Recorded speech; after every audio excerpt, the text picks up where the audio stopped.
안녕하세요. 저는 큰 인연 끝에 또 다른 인연을 제 삶에 얻게 된 60대 여성입니다. 사람의 인연은 어디에서 맺어질지 모른다고 하죠. 제가 그걸 참 깊이 경험하게 된 사람 중 하나입니다.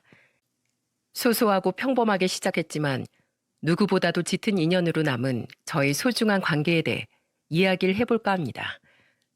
저는 일찍이 결혼을 했습니다.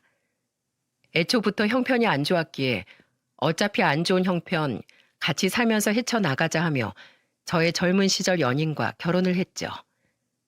남편과 저는 정말 형편이 어려웠어요. 둘 다 부유한 형편이 아닌 사람들끼리 만나 정말 힘든 젊은 시절을 보낼 수밖에 없었습니다. 남편과 저는 이 형편에서 하루라도 빨리 벗어나기 위해 악착같이 돈을 번 뒤 집 살 돈으로 대출까지 낀 후 숙박업소를 하나 차렸습니다.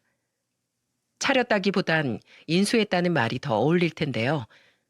좋은 기회로 숙박업소 건물 하나를 인수받을 일이 생겨 바로 인수를 받고는 건물이나 방들도 저희가 다 짓고 하기엔 돈이 너무 많이 들어 조그만 손을 본 정도였어요. 그래도 그 당시 깨끗하고 나름 사람들이 몰릴 정도의 수준은 되었기에 장사는 잘 되었습니다. 대신에 집 살 돈을 다 투자를 한 거였기 때문에 따로 살 공간이 없어 온 가족이 집 대신 그곳에서 생활을 했었어요. 그 시간이 거의 30년이 되었습니다. 초반에는 정말 장사가 잘 되었어요. 매일 만실인 덕에 방이 없어 손님을 더 받을 수 없는 날들이 정말 많았죠. 근데 얼마 안 되어 시설 좋은 곳들이 더 많이 생기고 최신식 숙박업소들이 많이 생겨나다 보니까 저희 집은 경쟁력을 좀 잃게 되었어요. 리모델링을 다시 해서 싹 고치고 싶었지만 그러기엔 비용이 너무 많이 들었습니다. 거의 새로 짓는 게 낫겠다 싶을 만큼의 비용인지라 다른 방안을 찾게 되었고 그 결과가 장기 투숙소로 들려서 운영을 하는 거였습니다. 저렴하게 장기 숙박을 내놓는다고 신문 광고를 내니까 여기저기서 문의 전화가 오기 시작했어요. 생각보다 장기 투숙하는 사람들이 많아 금세 방을 채울 수 있었어요. 저희는 창문이 없는 방은 35만 원을 받고 창문이 있는 방은 40만 원으로 받아 방을 내줬습니다. 다행히 손님들은 금방 찾는데 저희 집에 장기 투숙을 하시는 분들의 특징을 보면 하나같이 다 가난하다는 거였어요. 다들 거처할 곳이 없어 저희 집으로 오는 거였고 그중에는 사업하다가 쫄딱 망한 사람, 시골에서 서울로 상경해 취업을 준비하는 사람 등등 여러 종류의 사람들이 있었죠. 그런 사람들과 동거동락하며 잘 지내고 있었는데 그 사이 남편은 아들 하나와 저만 남겨두고는 일찍이 세상을 떠났습니다. 그래서 그 뒤부터는 저 혼자서 그 숙박업소를 운영할 수밖에 없었어요. 혼자서 숙박업소를 운영하면서 우여곡절이 있었지만 그때마다 아이를 책임져야 했던 엄마로서 저는 잘 헤쳐나갈 수 있었어요.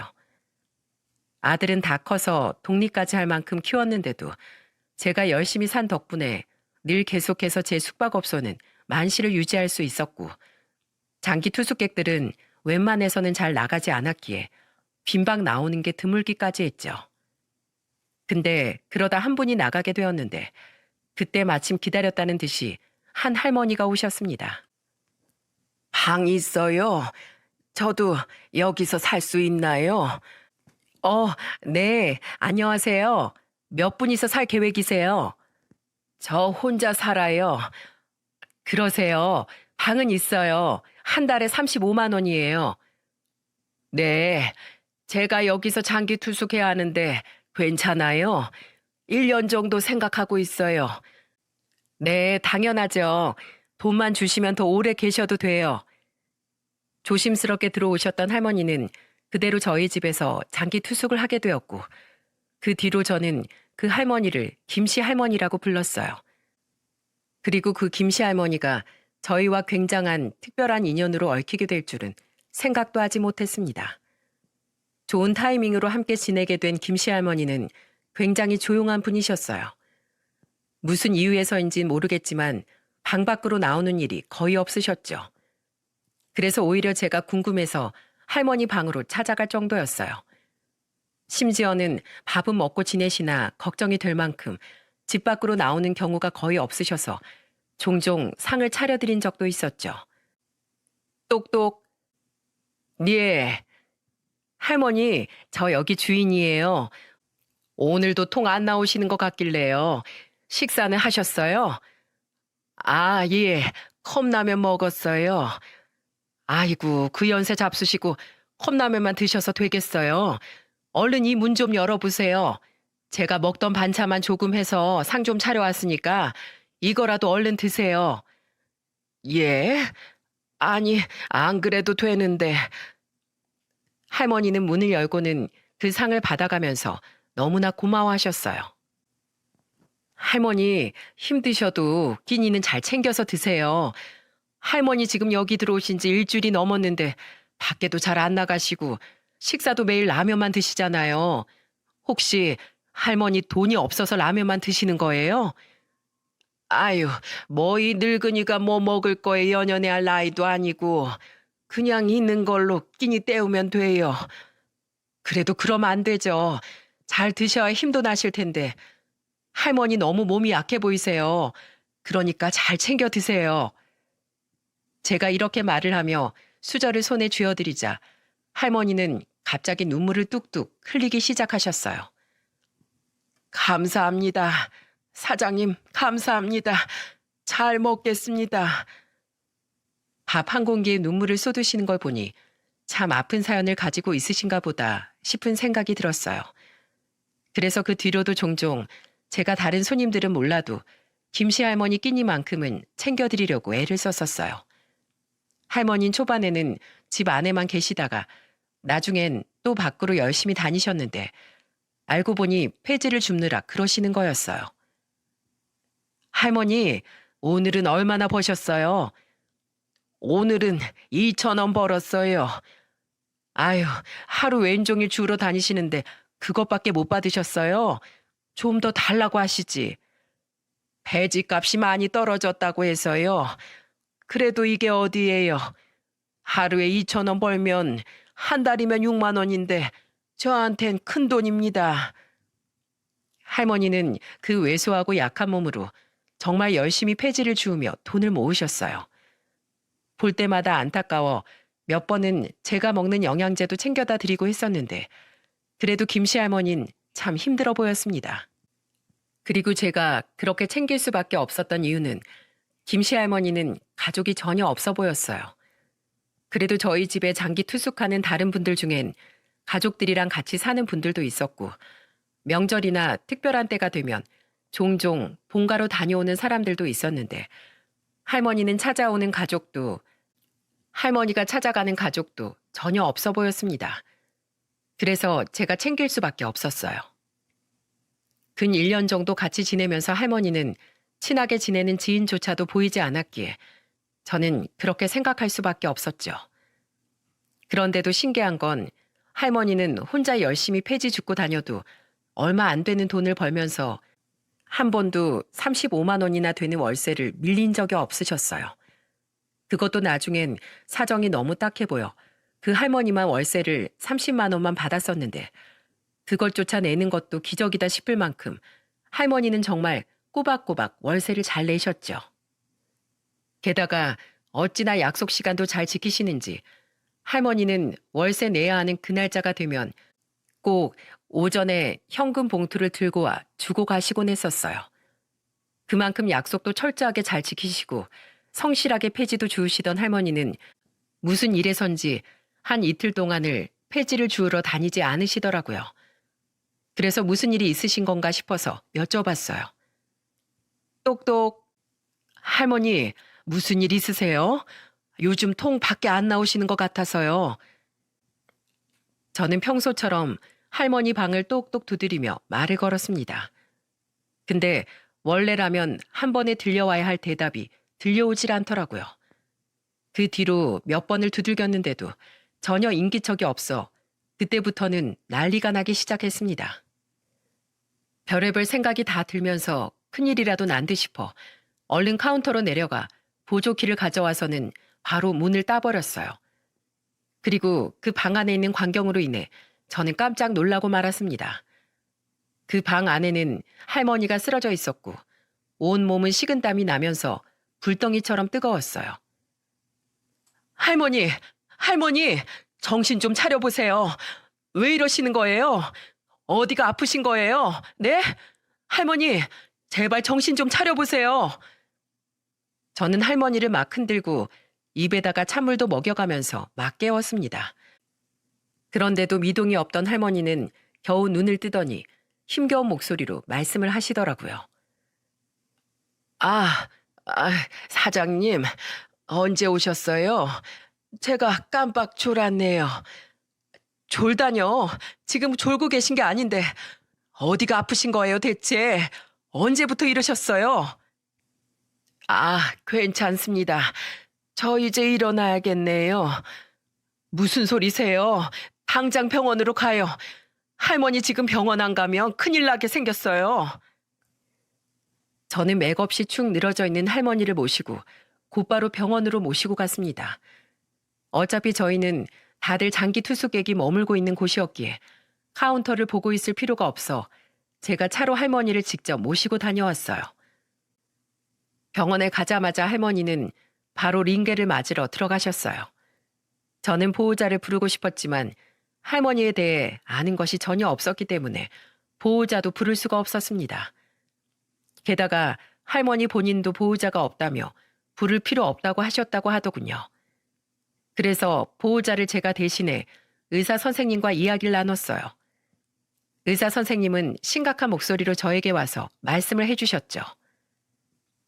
지금 할머니 상태로 봐서는 정확하게 검사를 더 해봐야 할 것 같은데 할머니가 무슨 일인지 모르겠지만 검사를 완강하게 거절하고 계세요. 그래서 저희로서도 지금은 어쩔 도리가 없네요. 보호자분께서 할머니를 좀 설득해 보셔야 할 것 같아요. 단순히 잠깐 병원에 있다가 가실 상태는 아니신 것 같으니 검사 받아보시라고 권유 좀 해보세요. 의사 선생님은 심각하게 말씀을 하셨고 저는 그대로 할머니에게로 가서 다그치듯 말을 건넸습니다. 할머니, 의사 선생님이 할머니 지금 검사 받아야 한다고 하시는데 왜 검사를 거부하고 계세요? 검사 받으셔야죠. 아유, 이 나이 되면 다 그래요. 식은땀도 나고 열도 나고 힘도 없고 그래요. 그러니까 그렇게 호들갑 떨 필요 없어요. 지금도 병원비가 얼마나 많이 나오겠어요. 우리 얼른 가요. 나 이제 괜찮아요. 멀쩡하니까 빨리 집으로 갑시다. 할머니는 저의 계속되는 권유에도 검사를 거부하셨어요. 그리고는 병원비가 아깝다면서 빨리 집으로 가자며 서두르셨죠. 제가 병원비를 대신 내드린다고 하는데도 거부를 하시는 할머니로 인해 그대로 집으로 돌아갈 수밖에 없었어요. 하지만 그날 이후 지금까지도 전 제가 만약 그때 할머니를 더 설득해서 어떻게든 검사를 받게 도와드렸으면 어땠을까 하는 아쉬움이 크게 남아 있습니다. 그때 제가 그냥 그대로 집으로 돌아온 게 정말 큰 한이 되고 말았어요. 그렇게 집에 오신 할머니는 정말로 괜찮아지셨는지 그 뒤로는 또 계속해서 폐지를 주우러 다녀오셨어요. 그리고 저는 그때부터는 더 할머니를 매 끼니를 챙겨드릴 만큼 할머니를 모시듯 살았어요. 하지만 김씨 할머니는 신세 지는 걸 너무나도 싫어하시는 분이라 공짜는 안 된다면서 늘 저희 숙박업소 청소를 하시곤 했어요. 그 힘든 몸으로 계단 청소를 하시거나 투숙객이 나가기라도 하면 그 방 청소까지 싹 하시는 등 저희에게 어떻게든 보답을 하려고 하셨죠. 할머니, 무릎도 안 좋으시면서 계단 청소는 또 왜 하세요? 청소 안 하셔도 된다니까 왜 자꾸 하세요? 할머니, 이불 청소는 제가 할게요. 아이 참, 객실 청소하지 마시라니까 또 하고 계시네. 이렇게 매번 제가 말려도 소용이 없었어요. 제가 말리기라도 하면 늘 할머니는 한결같이 이렇게 대답을 하셨죠. 어떻게 은혜를 받곤 그냥 지나쳐요? 나 아직은 힘 남아 있어요. 이거라도 해야 내가 여기 염치껏 붙어 있지. 그러니까 말리지 마요, 사장님.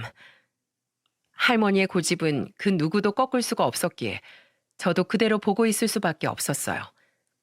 그렇게 할머니는 저희 숙박업소에 1년만 있겠다고 하시더니 점점 정이 붙어서 2년을 넘게 계셨어요. 할머니와 저는 겉으론 크게 안 보였을지 몰라도 속으로는 정이 많이 붙어 꽤나 가까운 사이로 잘 지내고 있었죠. 그러다가 우리 아들이 결혼을 하게 되었습니다. 결혼식을 앞두고 아들과 통화를 하는데 그 소리를 할머니가 들으신 듯 했어요. 아들, 결혼식 준비는 잘 되고 있어? 그래, 그래. 우리 며느리 참 마음에 든다. 너희 둘이 결혼해서 엄마는 안심이 돼. 얼마나 예쁜지. 그래, 알았어. 준비하는 거 마무리 잘하고 그날 보자. 그래, 들어가. 사장님, 아들이 결혼하나 봐요. 예, 저희 애가 이번에 결혼하게 됐어요. 애 키우느라 정말 힘들었는데 이제 장가 간다고 하니까 여러 생각이 드네요. 그러시겠어요. 결혼식은 언제예요? 이번 주 토요일이에요. 진짜 얼마 안 남았죠? 그러네요. 어디에서 하나요? 아, 여기 옆 동네에 있는 결혼식장이 있잖아요. 거기서 하기로 했어요. 저는 할머니가 물어보시길래 그대로 대답을 해드렸어요. 근데 괜히 축의금 부담을 드리게 되는 걸까봐 오시라는 말씀을 따로 못 드렸습니다. 안 그래도 공짜는 안 좋아하시는 분인데 오셔서 식사라도 하시라고 하면 분명 축의금까지 준비해서 오실 것 같아 아예 결혼식 날 오시라는 소리를 하지도 않았어요.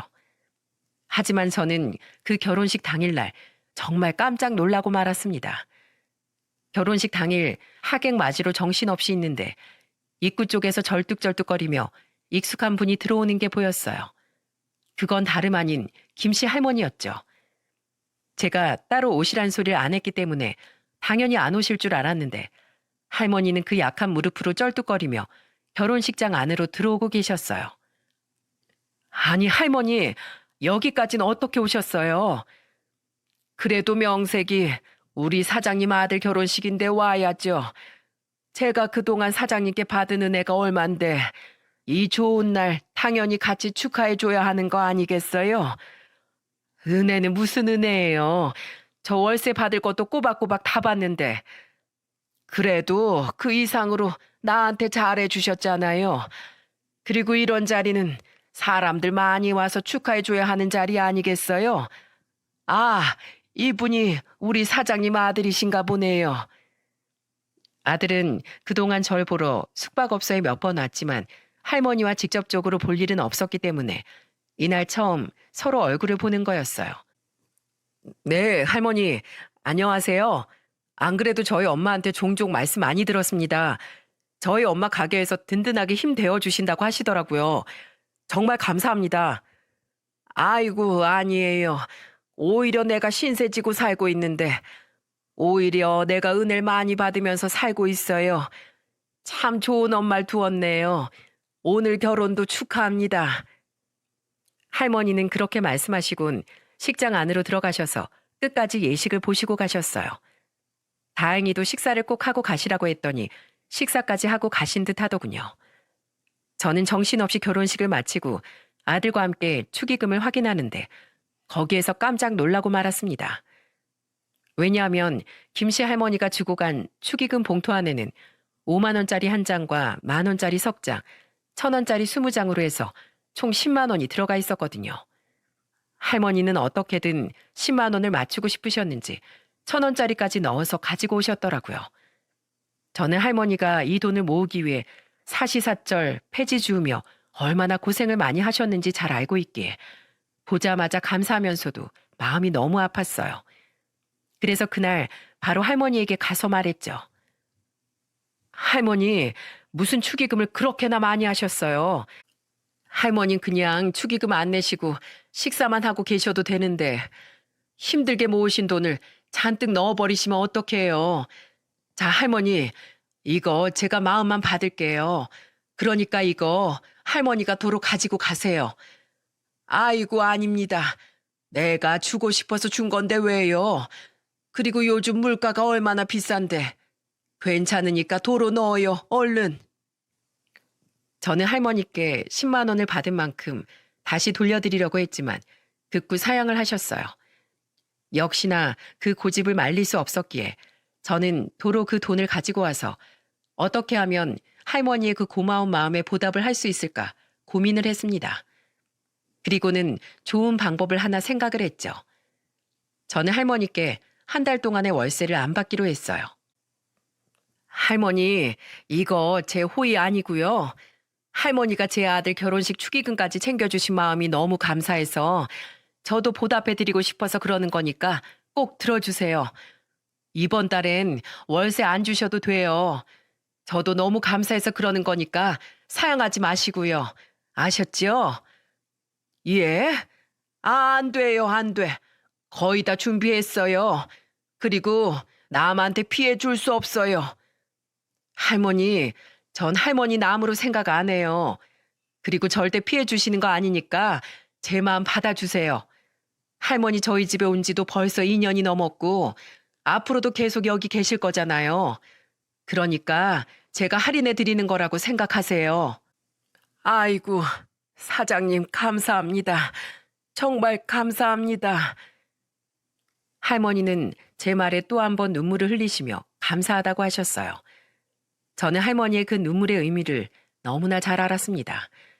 왜냐하면 할머니는 저희 집에 월세를 내기 위해 한 달 내내 폐지를 주우러 정말 열심히 다니셨거든요. 그렇게 저희 사이는 더 애틋해졌어요. 그 뒤로도 할머니와는 정말 잘 지냈습니다. 그러던 어느 날 저는 아주 경악할 일을 겪어야 말았어요. 어느 날 할머니는 평상시처럼 폐지를 주우러 나가시는 게 아니라 외출하시는 복장으로 나가셨습니다. 할머니, 오늘은 폐지 주우러 안 가시나 봐요? 어디 외출하세요? 예, 오늘은 갈 데가 있어서요. 다녀올게요. 그렇게 외출을 하고 돌아오겠다던 할머니는 무슨 일이 있는 건지 무려 5일 동안이나 돌아오질 않으셨습니다. 저는 그날 밤부터 할머니가 걱정되어 계속 전화를 걸었지만 전화를 받질 않으셨어요. 한참 연락이 없어 밖에서 무슨 일이라도 겪으신 건가 걱정이 되어 경찰서에 신고라도 하려던 찰나 할머니가 깜짝 놀랄 모습으로 돌아오셨습니다. 5일 만에 나타나신 할머니는 갑자기 갓 돌진한 아이를 한 명 데리고 들어오셨어요. 할머니에게 무슨 일인지 여쭤봤지만 밤이 늦었다며 그대로 들어가신 할머니를 더 붙잡지 못하고 그 다음 날이 되어서야 할머니가 외출하신 이유, 그리고 뜬금없이 아기를 데리고 들어온 이유를 들을 수 있었죠. 그리고 할머니에게 모든 자초지종을 들은 저는 경악할 수밖에 없었어요. 할머니, 도대체 무슨 일이 있으셨던 거예요? 어딜 다녀오셨길래 저 아이를 데리고 들어오신 거예요? 네, 제 아들 장례식장에 다녀왔습니다. 네? 장례식장이요? 아니, 할머니 아들이 있으셨던 거예요? 전 그동안 할머니가 다른 사람들이랑은 아예 교류가 없으셔서 가족이 없는 줄 알았어요. 아니, 근데 어쩌다 아드님 장례식장을... 예, 저한테 아들이 하나 있었어요. 아들놈이 일찍이 결혼을 하긴 했었는데 얼마 못 살고 이혼했다가 며느린 떠나버리고 아들놈이랑 손주랑 둘이 살았어요. 근데 갑자기 사고로 세상을 떠났습니다. 저보다도 먼저 갔네요. 가버렸네요. 저는 할머니 입에서 나오는 말로 인해 계속해서 충격을 받을 수밖에 없었어요. 왜냐하면 아무 가족도 없는 줄만 알았던 할머니한텐 아들이 있었고 가족이 있는 할머니가 장기 숙박업소에서 지내게 된 이유도 바로 아들로 인함이었기 때문이었어요. 그 뒤로 계속해서 할머니에게 이야기를 들어보니 할머니의 아들은 철이 없었는데 그동안 사업을 한다고 할머니 돈에 집까지 다 팔아먹었다고 하더라고요. 할머니는 남편도 일찍 죽고 옆에 있는 거라곤 딱 하나밖에 없는 아들이었기에 그 아들 하나 잘 살아보라고 있는 거 없는 거 간이고 쓸개고 영혼까지 끌어모아 아들을 도와주셨다고 했어요. 하지만 아들의 사업은 처참하게 무너져 그대로 망해버렸다고 하더군요. 그 뒤로는 완전히 오갈 데 없는 빈털터리 신세가 된 할머니는 그래서 여기 숙박업소를 찾아온 것이었어요. 할머니가 우리 숙박업소에 찾아온 것이 2년 전이었는데 그동안 아들하고는 연락 한 번 안 하면서 지내셨다고 하시더라고요. 근데 2년 내내 교류 없이 지내던 아들이 술을 마시고 스스로 극단적인 선택을 했고 그 연락을 전 며느리에게서 받아 장례식장으로 가게 된 거였습니다. 근데 그 장례식장에서 며느리가 이렇게 말했다고 하더군요. 저기 어머니, 저 애 못 키우겠습니다. 저도 너무 힘들어서 죽고 싶어요. 어머님도 제 사정 아시잖아요. 제가 어머님 아들 때문에 얼마나 힘들었는지 아시잖아요. 지금도 저 아이 키울 여건 안 될 만큼 힘들어요. 그래서 말인데 아이는 국가 시설에 맡기겠습니다. 며느리는 이혼할 때 알아서 양육권도 포기할 만큼 결혼 생활에 지쳐 있었기 때문에 아들이 죽고 난 이후로는 아예 아이를 국가 시설로 보내겠다고까지 했다고 하네요.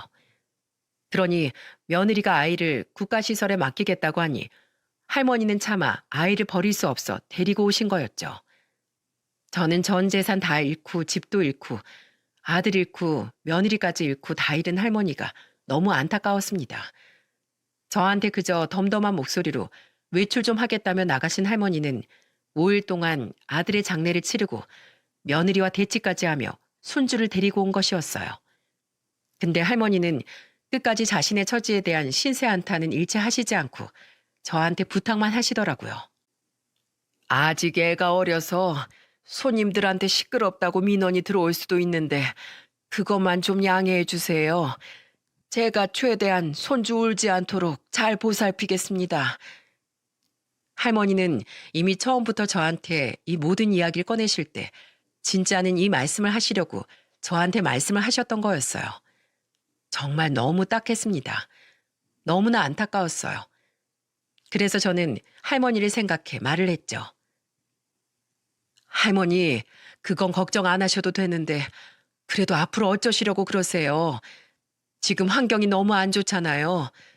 할머니 건강도 안 좋으시고 지금 경제적인 상황도 안 되시는데. 아니에요. 저 키울 수 있습니다. 저 오래 살 수 있어요. 난 우리 손주가 너무 불쌍해요. 어쩌면 우리 손주가 이렇게 된 건 다 내 탓일지 모릅니다. 아니, 다 내 탓이에요. 실은 내가 우리 아들한테 너무 모질게 했어요. 우리 아들 사업 망했을 때 내가 그럴 수 있다며 다독여 줬어야 했는데 너무나 원망스러워서 심하게 대했어요. 왜 내 돈을 다 가져가서 망하게 했냐? 왜 내 인생을 이렇게 못 살게 구냐? 그러면서 너무 힘들게 했어요. 그러지 말았어야 했는데 모든 상황이 다 이렇게 된 건 전부 나 때문이에요. 나 때문에 우리 아들 죽은 거나 마찬가지예요. 이야기를 더 들어보니 할머니는 아들이 자신의 전 재산을 가지고 간 것 가지고 뭐라고 많이 하신 듯 했어요. 그 눈빛에 한이 서려 있는데 제가 다 눈물이 났습니다. 그래서 저는 할머니와 할머니 손주를 받아들일 수밖에 없었어요. 근데 정말로 할머니는 아기 기저귀 값도 분유값도 없었어요. 그래서 제가 몇 번 사다 드리기도 하고 또 할머니 대신에 아이를 보고 있으면 할머니가 전보다 더 열심히 폐지를 주우러 다니면서 분유값을 벌고 계셨죠. 그렇게 보는 이도 당사자도 힘겹게 지내고 있던 때 우리 아들이 숙박업소에 왔습니다. 아들은 결혼 후에 며느리랑 같이 해서 저한테 종종 찾아오곤 했어요. 근데 매번 할머니는 폐지를 주우러 나가셔서 없었기에 인사할 틈이 없었죠. 근데 그날은 할머니가 아이를 데리고 온 이후로 처음 아들이 방문한 날인데 마침 또 할머니도 계시던 날이었어요. 그래서 아들이 바로 알아보고는 인사를 드렸죠. 할머니, 안녕하세요. 아, 네네. 저번에 그 결혼식 신랑 맞죠? 사장님 아드님. 네, 맞습니다. 어머니한테 이야기 들었는데 지금 애를 키우고 계신다면서요. 안 그래도 이번에 엄마 보러 오면서 할머니랑 그 아기 꼭 보고 싶었는데 잘 되었네요. 예, 그렇게 됐습니다. 근데 우리는 왜 보고 싶으셨는지. 다름이 아니라 제가 애기 기저귀랑 분유랑 여러 가지 좀 샀어요. 특히 애기용품은 더 없을 것 같아서 좀 사봤는데 마음에 드실지 모르겠네요. 할머니, 제가 앞으로 주기적으로 기저귀랑 필요한 물품들 넣어드릴 테니까 부담 갖지 말고 이거 아이를 위해서 써주세요. 할머니만 생각하지 마시고 애도 생각하셔야죠. 그러니까 부담 갖지 마시고 받아주세요. 엄마하고도 이미 상의 다 된 거니까 사양 말고 받아주세요. 엄마가 할머니라면 극구 사양할 거라고 하셨는데 이젠 할머니만 생각하실 게 아니라 아이를 생각하셔야 하잖아요. 그러니까 사양 말고 꼭 받아주세요. 아셨죠? 아유, 고맙습니다. 고마워요. 복 받으실 거예요. 정말 고맙습니다. 안 그래도 기저귀 값도 없어서 힘들었는데 고맙습니다. 처음으로 할머니는 아무 사양 없이 제 아들의 호의를 받아들였어요. 근데 그럴 수밖에 없었던 게 정말 할머니는 기저귀 값도 분유 값도 없는 상황에서 이제는 아기까지 봐야 했기 때문에 폐지를 주우러 갈 시간도 없었어요. 할머니는 내색은 안 하셨지만 이미 그 모든 것이 다 제 눈에는 보였어요. 그래서 실은 제가 먼저 아들에게 전화를 해서 이야기를 했던 거였습니다. 저 혼자서도 할머니를 도와드릴 형편이 되긴 했었지만 할머니에 대해 잘 알고 있던 아들도 결혼식 날 이후로 할머니에게 보답할 수 있는 방법을 찾고 있었기에 아들에게 제안을 할 수 있었던 거였어요. 제가 할머니 사정에 대해 이야기를 했을 때도 너무나 안타까워했던 아들은 흔쾌히 저의 제안을 따라주었죠. 근데 거기에 얹어서 아들은 더 놀라운 제안을 저에게 해왔어요. 좋아요. 우리 할머니 후원해드리자. 할머니 손주가 유민이라고 했나? 유민이 너무 불쌍하네. 우리 할머니 후원해드리고 또 할머니 언제까지 숙박업소에서만 살게 해드릴 수는 없잖아. 여기 근처에 손주랑 지낼 수 있도록 작은 집이라도 전세라도 얻어드리자. 내가 그렇게 해드릴게요. 뭐? 네가? 애가 밤마다 울어서 손님들한테 민원이 많이 들어온다면서. 엄마는 괜찮다고 하지만 할머니가 얼마나 마음고생이 심하시겠어. 엄마, 우리 좋은 일 하자. 좋은 일 하면 나중에 그만큼 돌아온다고 하잖아. 와, 이건 제가 봐도 우리 아들은 정말 착한 아들이었어요.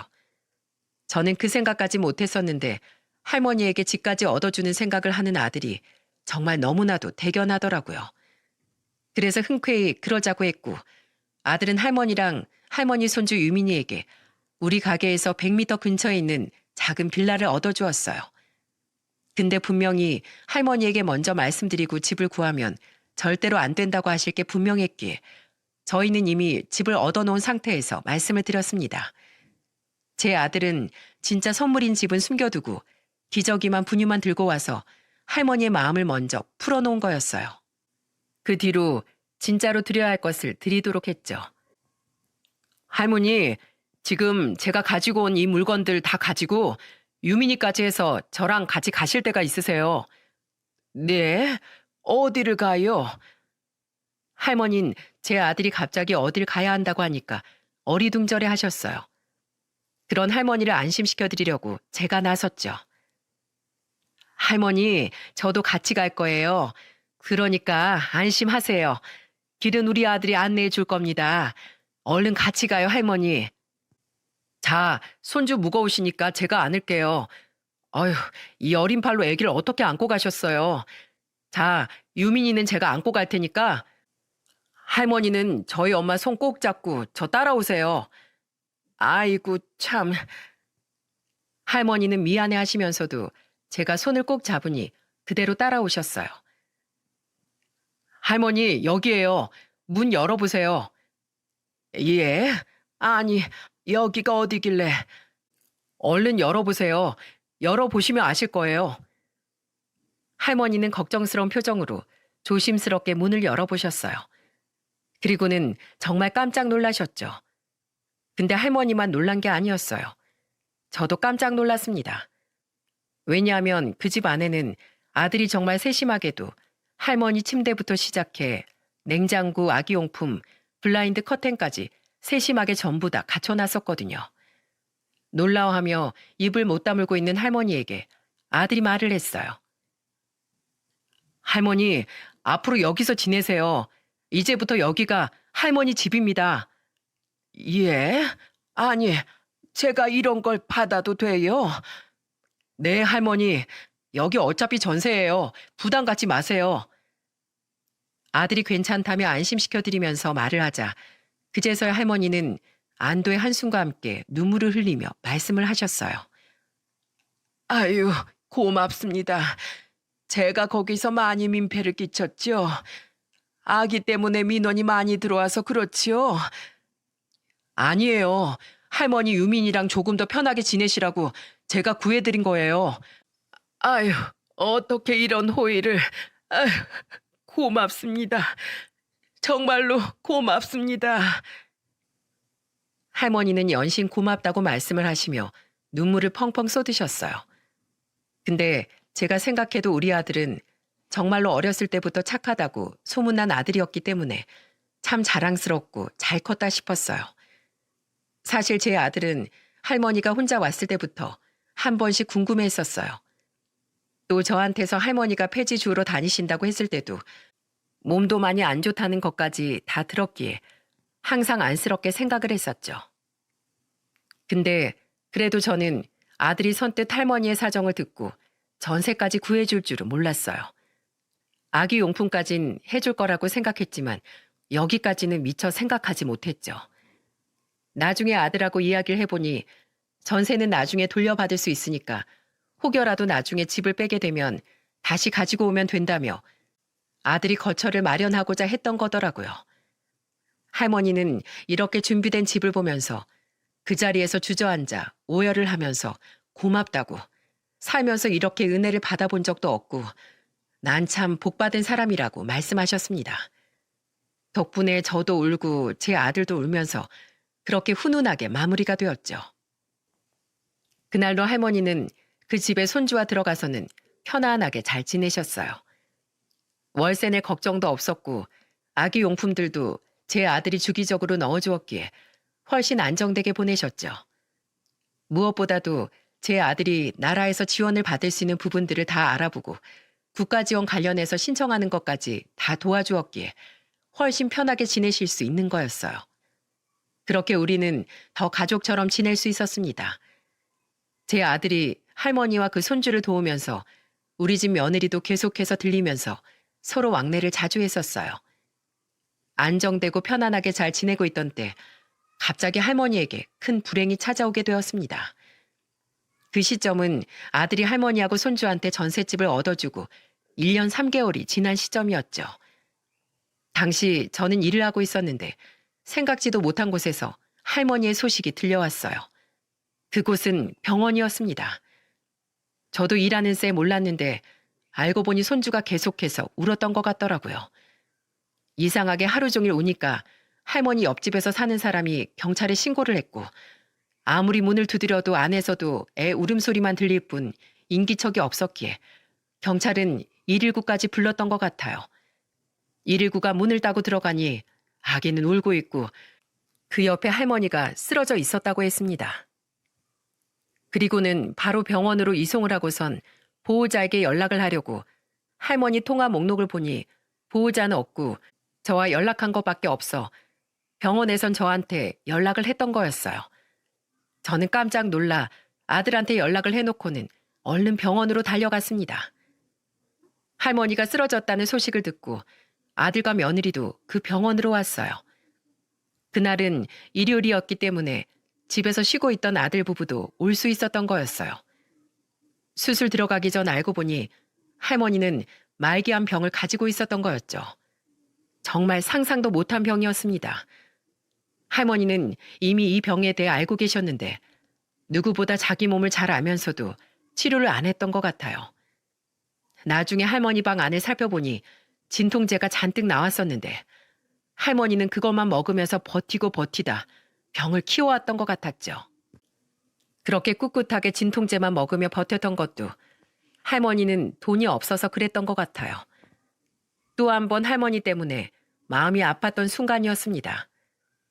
그 당시 의사가 할머니 상태에 대해 알려주는데 이런 말을 하더라고요. 지금 할머니가 말기암이세요. 지금 상태론 얼마 못 사실 것 같습니다. 병이 이 정도까지 진행된 거면 고통 속에서 엄청 힘드셨을 거예요. 그런데도 치료 안 받으시고 진통제로 지금까지 버티신 것 같네요. 어떻게 이렇게까지 버티신 건지, 지금까지 이렇게 버티신 건 정말 기적입니다. 제가 아는 할머니는 하나밖에 없는 손주를 위해 본인 치료도 포기한 채 자기 손주를 위해 마지막까지 살아남으셨던 것이었어요. 할머니가 없으면 손주도 이 세상에 없는 존재가 될 수 있기에 그렇게 지내셨던 거였죠. 이날은 제 아들도 많이 가슴 아파했습니다. 아들이 할머니와 직접적인 교류를 하게 되면서 1년 3개월 동안 완전 가족처럼 지냈었어요. 명절 때도 제 아들이 먼저 할머니한테 가서 인사도 드리고 하면서 내내 같이 있기도 했었죠. 그러면서 이런 말도 하더라고요. 엄마, 난 이상하게 할머니가 남처럼 안 느껴져.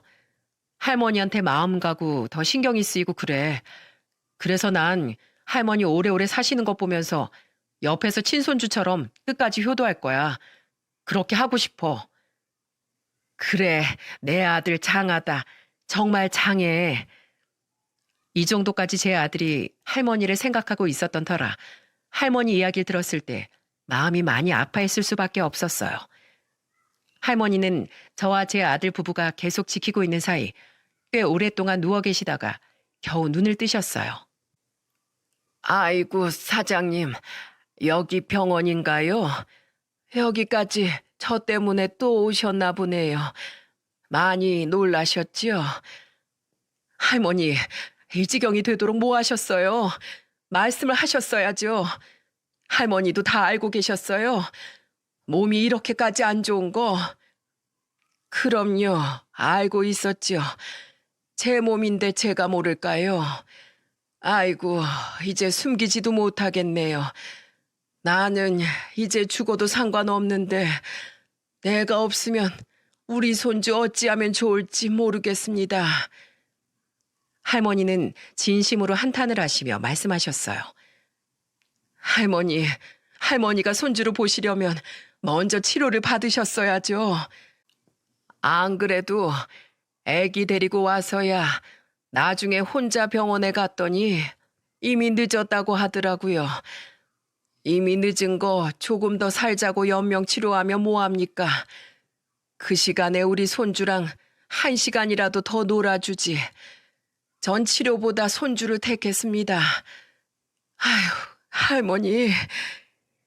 저는 할머니의 한탄을 듣는데 눈물이 쏟아지듯 내렸습니다. 할머니는 그렇게 말씀을 하시면서 그 후로 바로 퇴원을 하려고 하셨지만 저희가 강하게 말렸어요. 그래서 할머니는 그 뒤로 계속해서 병원에서 지내셨죠. 할머니는 제가 병원에서 같이 있으면서 간호를 했어요. 병원에 계시는 동안 할머니는 많이 힘들어 하셨죠. 숨도 가쁘고 언제든 돌아가실 것처럼 힘들어 하시는데 제 마음이 다 불안하더라고요. 아기는 제 아들네 부부가 보고 있었고 할머니가 보고 싶어 하실 것 같아 종종 병원에 데리고 오면서 보여드리곤 했습니다. 할머니, 유민이는 저희가 잘 돌보고 있으니까 신경 쓰시지 마세요.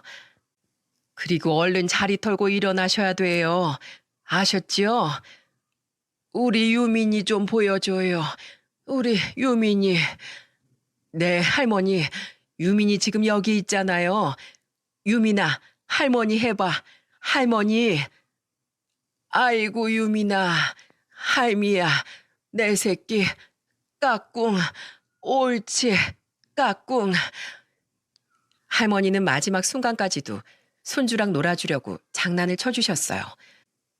그 모습이 어찌나 애처롭던지 저는 부디 할머니가 조금이라도 더 오래 숨이 붙어 있어서 손주와 행복한 시간을 보내시길 바랄 뿐이었습니다. 근데 할머니가 어느 날은 돌아가시기 전 제 아들 부부를 불러서 무슨 말씀을 하시더라고요. 그건 할머니의 간절한 부탁이었습니다. 저기 창윤 씨, 부탁이 있는데 염치 없지만 부탁 하나만 들어줄 수 있으실까요? 네, 할머니, 뭐든 말씀하세요. 다름이 아니라 제가 혹시 죽거든 우리 손주 좀 보육원에 맡겨주세요. 네? 보육원이요? 예, 보육원이요. 이제 우리 손주 키워줄 사람도 없는데 어떻게 하겠습니까? 나 창윤 씨 믿고 맡기고 싶네요. 보육원 믿고 맡길 만한 곳에 맡겨주십시오. 이렇게 부탁합니다. 할머니, 어떻게든 아기는 보육원에 안 보내고 싶어 하셨잖아요. 예, 그랬죠. 근데 어쩝니까? 내 상황이 이런 것을. 근데 이제는 괜찮아요. 저는 하늘에서도 우리 손주 돌볼 겁니다. 돌볼 거예요. 그러니 제 마지막 부탁입니다. 꼭 좋은 대로 부탁합니다. 창윤이와 제 며느리는 할머니의 말을 들으면서 계속해서 눈물만 흘렸어요. 그리고 그 부탁과 함께 할머니는 이틀 뒤에 눈을 감으셨죠. 얼마나 한이 많은지 할머니는 눈도 못 감으셨어요. 결국 그렇게 할머니는 세상을 떠나셨죠. 할머니가 돌아가신 후에는 장례까지 다 저희가 치러드렸어요. 하지만 또 하나의 숙제가 남아 있었습니다. 그건 바로 할머니의 손자였죠. 할머니가 제 아들에게 자신의 손주를 보육원에 맡겨달라고는 했지만 저는 그게 참 마음이 쓰이고 아기가 눈에 밟히더라고요. 그래서 혼자서 끙끙거리며 고민을 하고 있는데 제 아들 창윤이가 큰 결심을 하고 먼저 저한테 말을 하던 거 있죠? 그건 바로 유민이를 자기 아들로 키우겠다는 말이었습니다. 당시 제 아들 창윤이한테는 자식이 없었기에 큰며느리하고도 이미 이야기가 다 된 상태였던 것 같아요. 창윤이랑 며느리는 그동안 유민이를 보면서 돈독한 정을 쌓은 듯 했죠. 더 나중에 알고 보니 창윤이는 늘 유민이를 많이 신경 쓰곤 했는데 그게 다 예전부터 유민이를 생각하는 마음이 남달랐기 때문이었어요. 그리고 애초부터 할머니가 잘못되면 유민이를 데려다 키울 생각이었더라고요. 저는 아들이 아기를 입양해서 키우고 싶다는 그 말을 듣고 순간 놀라긴 했지만 역시 내 아들이구나 싶었습니다. 그래서 흔쾌히 허락을 했어요. 그 뒤로는 창윤이네 부부는 곧바로 아이 입양 절차를 밟아 나갔습니다. 생각보다 법적 절차가 까다로웠지만 모든 것을 다 해결하고 입양할 수 있었죠. 그렇게 결국 할머니께서는 자신이 죽고 나면 아이를 보육원에 보내달라고 했지만 유민이는 지금 제 손주가 되었습니다. 유민이는 할머니가 돌아가신 뒤 자신의 새로운 엄마 아빠 밑에서 따뜻하게 돌봄을 받고 자라고 있죠. 그리고 저는 유민이의 할머니가 되어 손주 커가는 것 지켜보는 재미로 살고 있네요. 저는 우리 유민이를 볼 때마다 생각해요. 이 아이가 내 손주가 되지 않았더라면 어땠을까? 아니, 처음부터 할머니가 나와 연이 닿지 않았더라면 어땠을까? 그랬다면 난 우리 유민이를 손주로 둘 수 없었을 것이기에 이 모든 상황이 나한텐 참 복이었구나. 너무나 큰 행운이었구나. 라는 생각을 하고 있습니다. 저는 우리 유민이가 내 손주가 되어주어서 얼마나 기쁜지 모릅니다. 그래서 오히려 나에게 유민이를 선물로 남겨주고 간 할머니가 고마울 따름이에요. 그리고 정말 많이 보고 싶네요. 할머니의 그 천진한 웃음과 구부정한 걸음으로 저에게 다가와 떡을 나눠주시던 그 따뜻한 손이 너무나 그립습니다. 할머니, 지금 유민이와 저희 보고 계신가요? 할머니로 인해서 맺어진 이 연이 저에겐 참 소중하네요. 그리고 저에게 가장 큰 인연이 되어준 할머니도 무척이나 보고 싶습니다. 할머니가 돌아가시기 전에 말씀하셨던 것처럼 유민이 잘 돌봐주세요. 하늘에서 항상 지켜봐 주세요. 이곳에서는 저희가 최선을 다해 키우겠습니다. 많이 보고 싶습니다, 할머니. 제 사연을 들어주신 여러분도 부디 우리 유민이가 잘 커가는 걸 지켜봐 주세요. 그리고 우리 자랑스러운 아들과 며느리도 가슴으로 낳은 자녀를 잘 키울 수 있도록 응원해 주시고요. 또 저는 여러분의 인생에도 참으로 소중한 인연을 맺을 행운이 찾아오길 기도하겠습니다. 감사합니다.